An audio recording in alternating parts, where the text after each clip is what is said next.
Hi students, मैं अश्विन। मुझे उम्मीद है आप सभी अच्छे होंगे। हम एक नई सीरीज शुरू कर रहे हैं जिसका हमने नाम रखा है डेली डोज। इसमें हम 10 मिसलीनियस क्वेश्चंस करेंगे रोज, और उन क्वेश्चंस का नेचर होगा कि वो क्वेश्चंस ग्रामर पे बेस्ड होंगे और कुछ वोकैब पे बेस्ड होंगे। जब बात आती है वोकैब की तो मैं आपको क्लियर करना चाहूँगा कि क्वेश्चन सिनोनिम्स, एंटोनिम्स, ईडियम्स या वन वर्ड से नहीं होंगे, बल्कि फिलर्स, सेंटेंस इम्प्रूवमेंट, इनके क्वेश्चंस होंगे। जैसे क्लोज टेस्ट में वोकैब पे बेस्ड जो ऑप्शंस आते हैं, जो कई बार स्टूडेंट से नहीं हो पाते हैं, तो उन पे बेस्ड क्वेश्चंस होंगे, स्पेसिफिक वोकैब पे बेस्ड क्वेश्चंस होंगे। साथ ही साथ ग्रामर के कुछ अच्छे क्वेश्चंस रखेंगे। ये जो सेशन है ये इस सीरीज़ का पहला सेशन है। हम करेंगे क्या, पहले हम आपसे ना 10 क्वेश्चंस को साझा करेंगे पीडीएफ फॉर्मेट में। ये जो हम क्वेश्चंस आपसे साझा करेंगे ये हम अपने टेलीग्राम चैनल पे साझा करेंगे मॉर्निंग टाइम पे, आप मान लीजिए। और फिर शाम के समय इसी का डिस्कशन वीडियो जो है अपलोड किया जाएगा, इस उम्मीद से कि आपको मॉर्निंग में जब पीडीएफ दे दिया गया है तो शाम तक आपने उन 10 क्वेश्चंस को टाइम निकाल करके सॉल्व कर ही लिया होगा। हम ये भी करेंगे कि इन्हीं क्वेश्चंस को हम अपने एप्लीकेशन पे भी अपलोड करेंगे। हम इन्हीं क्वेश्चंस को क्वेश्चन के फॉर्म में एप्लीकेशन पे भी अपलोड करेंगे। ये हमारा एप्लीकेशन है, नोटिफिकेशन भी आपको आ जाएगा, बस आपको उसे अटेम्प्ट करना होगा और फिर इस वीडियो डिस्कशन को देख लेना होगा। हमारी कोशिश रहेगी इस सीरीज़ के माध्यम से कि जो अच्छे क्वेश्चंस आते हैं ग्रामर और वोकैब के, जो स्मार्ट क्वेश्चंस होते हैं, जो कई बार स्टूडेंट से गलत हो जाते हैं, रॉन्ग हो जाते हैं, उन क्वेश्चंस में मैं आपकी हेल्प कर सकूं। आइए आज के सेशन को स्टार्ट करते हैं। पहला क्वेश्चन है, स्पॉटिंग एरर से ये क्वेश्चन है, यानी कि ग्रामर पे बेस्ड है। He is one of those who has lived up to their parents expectations. Sir, live up to एक फ्रेज होती जिसका मतलब होता है उम्मीदों पर खरा उतरना। क्या मीनिंग है इसका? उम्मीदों पर खरा उतरना। प्रोनाउन चैप्टर में एक टर्म आता है रिलेटिव प्रोनाउन। रिलेटिव प्रोनाउन में हु है, हुम है, विच है, वॉट है और दैट है। वॉट को छोड़कर बाकी चारों रिलेटिव प्रोनाउंस अपने एंटीसीडेंट के अकॉर्डिंग काम करते हैं। एंटीसीडेंट वो नाउन या प्रोनाउन है जो रिलेटिव प्रोनाउन के लेफ्ट में, यानी कि उससे पहले आया हो। तो सारे रिलेटिव प्रोनाउंस अपने एंटीसीडेंट के अकॉर्डिंग काम करते हैं। इस बात का मोटा मोटा मतलब है कि अगर एंटीसीडेंट सिंगुलर है तो रिलेटिव प्रोनाउन भी सिंगुलर है, अगर एंटीसीडेंट प्लूरल है तो रिलेटिव प्रोनाउन भी प्लूरल है। अब ध्यान से देखिए, हु एक रिलेटिव प्रोनाउन है और इसका एंटीसीडेंट है दोज। एंटीसीडेंट वही हुआ जो ठीक पहले होगा मोटे मोटे तौर पे। तो हु का एंटीसीडेंट है दोज। दोज नेचर से कैसा है? प्लूरल। तो हु भी कैसा हुआ सर? प्लूरल। और जब हु प्लूरल हुआ तो आगे की वर्ब भी कैसी होगी? प्लूरल। इस हैज़ की जगह पर आपको क्या लगाना है? हैव लगाना है। फिर से सुन लीजिए, हु जो कि रिलेटिव प्रोनाउन है अपने एंटीसीडेंट दोज के अकॉर्डिंग चलेगा। दोज प्लूरल है तो इस हिसाब से हु भी प्लूरल हो गया। अब जब हु प्लूरल हो गया तो आगे की वर्ब भी कैसी होनी चाहिए? प्लूरल। तो हैव लगेगा। ये रिलेटिव प्रोनाउन का बड़ा ही इंपॉर्टेंट रूल है। मुझे उम्मीद है समझ में भी आया होगा और आप इसे नोट डाउन भी कर लेंगे। Number 2, the young hikers went. Hikers उन लोगों को बोलेंगे जो एडवेंचर करते हों, बहुत आगे जाते हों, बहुत ऊंचा चढ़ते हों। The young hikers went as far as that they finally got lost in the valley. वो अंततः जो है उस घाटी में खो गए। तो वो यंग हाइकर्स जो है आगे तक गए, फार का मतलब दूर, दूर तक गए और आगे वो उस वैली में खो गए। अगर आप एज फार एज लिखते हैं तो इसका मीनिंग है उतना दूर जितना। तो इसमें कंपैरिजन करिए, जितना बोल करके आगे लिखिए कि जितना दूसरे हाइकर्स गए थे या जितना कोई नहीं गया, ऐसे बोलिए। और टू फार दैट का कोई पेयर नहीं है सर, टू और दैट का कोई कॉम्बिनेशन नहीं है अगर कॉम्बिनेशन तो टू और टू का है, टू दैट का कोई कॉम्बिनेशन नहीं। वेरी फार आप बोल सकते हैं कि वो बहुत दूर चले गए, इसलिए जो है वो अंततः घाटी में खो गए। The young hikers went very far. Therefore they finally got lost in the valley, वो काफ़ी आगे चले गए इसीलिए खो गए। हालांकि सही ऑप्शन है, सही आंसर है ऑप्शन नंबर सी। एक कंजंक्शन होता है सो दैट, जिसका मीनिंग होता है इतना कि, और बीच में इसी के एडजेक्टिव आ जाता है, जैसे कि यहाँ पर फार है, तो मीनिंग आएगा कि वो यंग हाइकर्स इतना आगे चले गए कि अंततः वो वैली में खो ही गए। अब आप चूज कर लीजिए सर, बी और सी में ज़्यादा सही कौन है। सही ये भी है, सही ये भी है, अप्रोप्रिएट ज़्यादा कौन है, ये बोलना कि वो यंग हाइकर्स काफ़ी दूर गए इसलिए वो खो गए, या फिर थोड़ा सा आपको इसे ना एम्फसाइज करना चाहिए, खींच के बोलना चाहिए कि इतनी दूर तक चले गए कि फाइनली घाटी में खो ही गए। ये मच बेटर चॉइस है। Number 3, I do not mind in coming home late. चीज़ों को माइंड करने का मतलब है कि ऐतराज करना, खराब लगना, एंड डोंट माइंड का मतलब है खराब ना लगना। इसमें जो रूल है वो ये है कि ये जो वर्ब है माइंड, इसके बाद आता है जीरंड। जीरंड मतलब वर्ब की आईएनजी फॉर्म, वो देखिए आया भी है, लेकिन जो नहीं आता है वो है बीच में कोई प्रेपोजिशन, ये नहीं आता। खास तौर पे इन तो बिल्कुल नहीं आता, आता कोई प्रेपोजिशन नहीं है। पेपर में हमेशा इन मिलता है, क्योंकि ऐसा आएगा ना कि मुझे ऐसा करने में कोई दिक्कत नहीं, ऐसा करने में मुझे कोई ऐतराज़ नहीं, तो जब आप में बोलोगे तो इन लगाने का मन करेगा। तो माइंड वर्ब के बाद जीरंड आता है, पर बीच में कोई प्रेपोजिशन नहीं लगता। बहुत सारी और भी वर्ब हैं, जैसे कि अवॉइड है, और एंड अप है, माइंड हो गया, एक एडजेक्टिव है बिजी, उसके बाद भी कोई प्रेपोजिशन नहीं लगता, सीधे जीरंड आता है। तो ये जीरंड के रूल्स में पढ़ाया जाता है, तो माइंड के बाद का इन हटेगा। Number 4, although complete treatment of cancer. अभी तक सारे क्वेश्चंस जो हैं वो ग्रामर के ही मिले हैं, क्योंकि ये सारे चारों वर्ड्स जो हैं वो ग्रामर से ही हैं। Although complete treatment of cancer is beyond the reach of the under privileged. Under privileged बोलते हैं गरीब लोगों को, ठीक। यद्यपि जो कैंसर का पूरा ट्रीटमेंट है वो गरीब लोगों की पहुंच से बहुत दूर है। No child should lose his life for want of funds, ये फ्रेज है। फॉर वांट ऑफ कहीं लिख लीजिएगा। फॉर वांट ऑफ का मतलब होता है कि कमी के चलते, ठीक, लिख लीजिएगा सर ज़रूर। हाँ, जैसे अंडर प्रिविलेज्ड का मीनिंग ना मालूम हो तो नोट डाउन कर लीजिएगा। लिखा है कि यद्यपि, ऑल्दो का मीनिंग ही होता है यद्यपि। यद्यपि कैंसर का जो ट्रीटमेंट है पूरा का पूरा, वो ये गरीब लोगों की पहुंच से बहुत दूर है। आगे, किसी भी बच्चे को लेकिन पैसों की कमी के चलते अपनी जान मतलब उसकी नहीं जानी चाहिए, फिर भी ऐसा नहीं होना चाहिए। इसमें कोई एरर नहीं है, नो इम्प्रूवमेंट होगा। क्यों नो इम्प्रूवमेंट होगा? अनलेस अगर बोलोगे तो आप बोलोगे अगर नहीं, नेगेटिव तो कहीं इसमें है ही नहीं सर। अनलेस, अगर ट्रीटमेंट बियॉन्ड द रीच ना हो, ऐसा तो कुछ बोला नहीं जा रहा। डिस्पाइट इसलिए नहीं आएगा कि डिस्पाइट है प्रेपोजिशन, और प्रेपोजिशन के बाद क्लॉज नहीं आती, सेंटेंस नहीं आता है।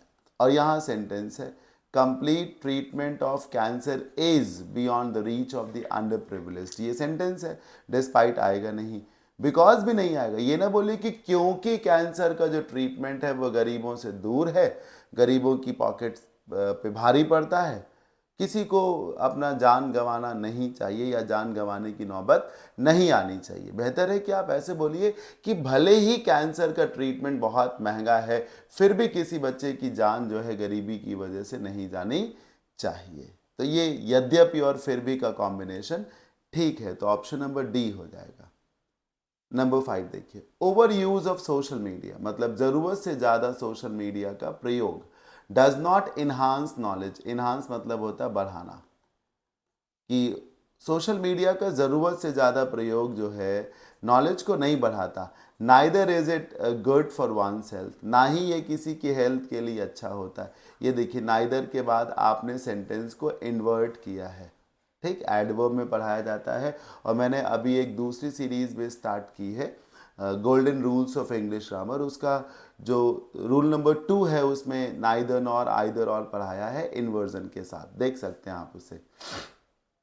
देखिए सर, नाइदर के कोई भी ऑप्शन नहीं आएंगे। क्यों? क्योंकि पीछे भी नाइदर लिखा है, यहाँ भी नाइदर है, और अगर यहाँ भी नाइदर हो जाएगा तो अंग्रेजी में ना सर नाइदर नॉर का पेयर है। हाँ, नाइदर और नाइदर का पेयर नहीं है, ये गलत है। तो ये वाला दिया नहीं तो ये आएगा नहीं सर। अगर यहाँ पे कहीं नॉर दिया होता तो इन्हीं में से किसी को लगा लेते, और वो भी इसको लगाते, क्योंकि ओवर यूज सिंगुलर है, प्रेजेंट इंडेफिनिट के मुताबिक इन्हांसेस हो जाएगा। अब देखिए सर, डू नॉट इन्हांस इसलिए नहीं होगा क्योंकि ओवर यूज सिंगुलर है, डू तो प्लूरल के लिए आता है, तो जो डज नॉट इन्हांस है यही करेक्ट है। डज सिंगुलर के लिए आ जाता, ओवर यूज सिंगुलर है, डज के साथ चल जाएगा। नेगेटिव नॉट से बना दिया, नाइदर से बन नहीं सकता क्योंकि आगे भी नाइदर है, तो नॉट से नेगेटिव कर दीजिए। Over use of social media does not enhance knowledge, जो सोशल मीडिया का ओवर यूज है वो ज्ञान को नहीं बढ़ाता, और ना ही ये किसी की तबीयत के लिए अच्छा है। नंबर 6, ये अच्छा क्वेश्चन है, बेस्ड ऑन वोकैब है ये। After returning from his vacation, vacation का मतलब होता है छुट्टी। कोई व्यक्ति छुट्टी पर गया, 2, 4, 10, 15, 20 दिन की छुट्टी पर गया, छुट्टी से लौटने के बाद ही स्पेंड द नेक्स्ट 4 days, उसने अगले 4 दिन गुजारे डीलिंग विद, डील विद मतलब हैंडल करना, पेश आना, मतलब निपटारा करना जिसको कह सकते हैं, which has accumulated in his absence. Accumulate मतलब इकट्ठा होना, जमा हो जाना। अब समझने की कोशिश करिए, कोई ऑफिसर है छुट्टी पर चला गया 10 दिन के लिए, अब 10 दिन उसके गैर मौजूदगी में ऑफिस में बहुत सारा काम होगा, तो अगले 4 दिन जो है वो वही काम जो एक्यूमुलेट कर गया था, जमा हो गया था, इकट्ठा हो गया था, उसी को निपटारा करने में उसका अगला 4 दिन गया। तो अब वो जो इकट्ठा हो गया, क्या वो गार्बेज होगा? गार्बेज नहीं होगा, गार्बेज तो कचरे को कहते हैं। क्या ऑफिस में कचरा इकट्ठा होता है? काम की चीज़ें होती। ट्रेजर संपत्ति को कहते हैं, संपत्ति को का निपटारा नहीं किया जाता सर, संपत्ति तो सिर्फ संरक्षित की जाती है, रिजर्व की जाती है, ट्रेजर संपत्ति को कहते हैं, वो क्यों आएगा? एप्लीकेंट्स, ध्यान से देखिएगा सर, बहुत से लोग एप्लीकेंट्स पे जाएंगे। एप्लीकेंट्स आवेदक को कहते हैं। आवेदक कोई व्यक्ति हो सकता है, आवेदक कोई पार्टी हो सकती है।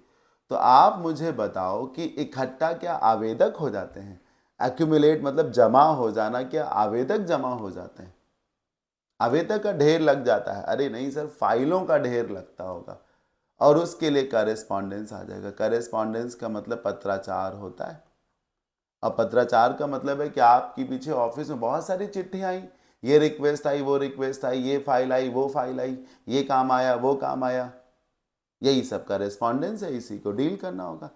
एप्लीकेशंस लिखा होता तो हम इसको करेक्ट कर सकते थे, डी वाले को, लेकिन एप्लीकेशंस क्यों लिखा होगा? 2 करेक्ट ऑप्शंस क्यों रखे जाएंगे? इसीलिए इसको गलत किया गया, ये वाला सही है, correspondence. Number 7, spreading violence to get his voices heard is not something a law abiding citizen. Law abiding citizen उसको कहते हैं जो कानून का पालन करता है, कानून का पालन करने वाला। स्प्रेडिंग वॉयलेंस मतलब हिंसा को फैलाना, ये जीरंड से सेंटेंस शुरू हुआ है। To get his voices heard, ताकि उसकी आवाज़ सुनी जाए। ये जो इज वर्ब है ये स्प्रेड नाम की वर्ब की है, जीरंड की है। हिंसा फैलाना, हिंसा को भड़काना ताकि उसकी मांगे मानी जा सकें, इज नॉट समथिंग, ये एक ऐसी चीज नहीं है। दैट, समथिंग के साथ दैट भी आता है, anything that, something that, something that is not something that a law abiding citizen will ever think of। think के बगल में क्या लगाएंगे सर? ऑफ लगाएंगे। क्यों लगाएंगे? जैसे मैंने बोला आई थिंक, ठीक, मैं सोचता हूं। अब आप आगे मान लीजिए, बता दीजिए कि मैं हिंसा भड़काने को सोचता हूं। आई थिंक स्प्रेडिंग वॉयलेंस की I think of spreading violence. सोचिए ना sir, I think about spreading violence या I think of spreading violence, तो मैं हिंसा भड़काने के बारे में विचार करता हूँ। आई think about, I think of, तो वही ऑफ यहाँ पर लिखना है, क्योंकि इसमें लिखा है कि ये कानून का पालन करने वाला व्यक्ति कभी नहीं सोचेगा। भले थिंक के बाद नहीं लिखा कि क्या नहीं सोचेगा, पर पूरे सेंटेंस में लिखा है कि क्या नहीं सोचेगा। हिंसा भड़का करके अपनी बातों को मनवाना, ये एक ऐसी चीज़ है जिसके बारे में एक लॉ अबाइडिंग सिटीजन कभी नहीं सोचेगा, कभी नहीं सोचेगा इस बारे में, will ever think of spreading violence इस तरीके से। जैसे कि कोई कह रहा है कि मैं कोई वस्तु नहीं हूं जिस पर आप हंसें, I am not an object to be laughed at, मुझ पर आप हंस नहीं सकते। अब एट के बाद कुछ लिखा नहीं है, लेकिन मेरे ऊपर ही हंसने की बात आ रही, तो ये एट मेरी ही बात कर रहा है। नंबर 8 देखिए, we need to map job. Map मतलब होता है पता लगाना, है ना, खाका खींचना, ऐसे ऐसे। For both domestic and foreign markets, जो स्थानीय यानी कि लोकल मार्केट्स हैं, जो फॉरेन मार्केट्स हैं, हमें उनके लिए क्या करना होगा, मैप करना होगा job, and then plan skill development accordingly, और उसके हिसाब से हमें स्किल डेवलपमेंट को प्लान करना होगा कि कौन कौन से कोर्सेज कराया जाए, कौन कौन सा प्रोग्राम लॉन्च किया जाए, स्किल डेवलपमेंट कैसे होना चाहिए, कितना होना चाहिए, किन किन फील्ड्स में होना चाहिए। तो इसके लिए हमें ये भी तो पता चले कि डोमेस्टिक और फॉरेन मार्केट्स में जॉब की ज़रूरत क्या है, मतलब कौन कौन सी फील्ड्स में ज़रूरत है, रिक्वायरमेंट क्या है एक तरीके से।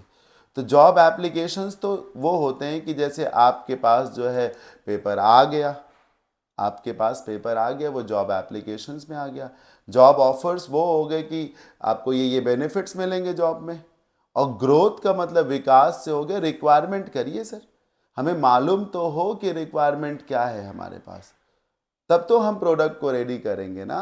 हमारे पास ऑर्डर तो आए, जॉब रिक्वायरमेंट क्या है ये पता चले, उसके हिसाब से हम स्किल डेवलपमेंट को प्लान कर सकते हैं। मैप जॉब रिक्वायरमेंट हो जाएगा।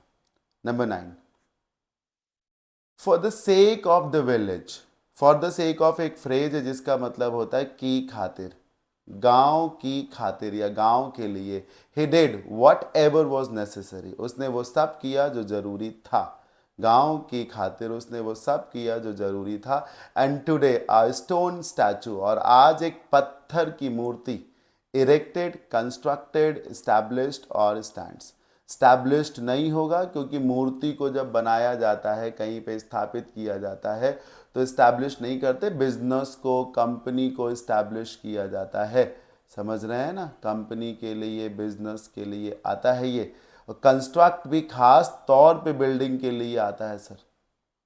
स्टैचू के लिए या तो इरेक्ट आता है या तो स्टैंड आता है, या तो आप स्टैचू को इरेक्ट करते हैं, बनाते हैं, या तो स्टैंड करेगा। देखो इरेक्ट में ये प्रॉब्लम आ जाएगी कि स्टैचू हैज बीन इरेक्टेड होना चाहिए, स्टैचू हैज बीन इरेक्टेड होना चाहिए, और वो कहीं पे लिखा नहीं है, तो स्टैचू स्टैंड्स हो जाएगा। तो ये बोलिए कि एक स्टोन का स्टैचू इरेक्ट करवाया गया है, पैसिव में लेके जाइए, वो सिचुएशन नहीं है, तो स्टैचू स्टैंड्स करता है, ये हम बोल सकते हैं। Number 10, you hardly here of a rich person who is happy. ये एक्टिव पैसिव से है सर, ग्रामर से हो गया।